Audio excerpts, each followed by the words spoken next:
vereador Velocino Eza, então, em declaração de voto. Senhora Presidente, estava ouvindo atentamente. Eu acredito sim que evoluiu do que era em anos passados, evoluiu essa questão.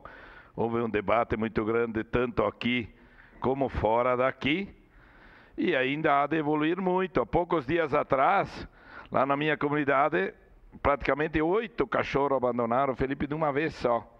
E depois, vereadora 12, 2 procuraram as capoeiras, lá veio a ninhada. A gente trabalhou junto com o meio ambiente para recolher, mas a sociedade também precisa fazer a sua parte nessa questão.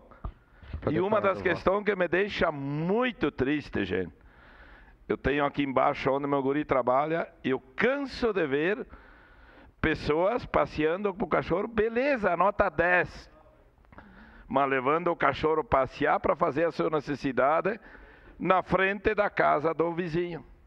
Isso tem que mudar. Isso tem que mudar. Aquilo que não é bom, e é saúde pública, aquilo que não é bom para a gente, não é bom nem para o outro.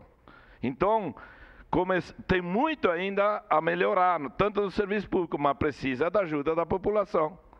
Eu vejo muito isso, até acho muito plausível passear, cuidar do seu bichinho, como eu também tenho, mas que cada um faça a sua parte. Pode ter certeza que se um pouco de cada um melhorar e não abandonar como abandonam muitas vezes bando de cachorro, pode mudar.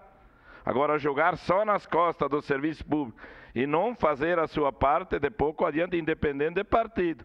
Vamos aguardar no ano que vem o milagre virar. Parece que a nossa cidade vai virar. Para declarar voto, presidente.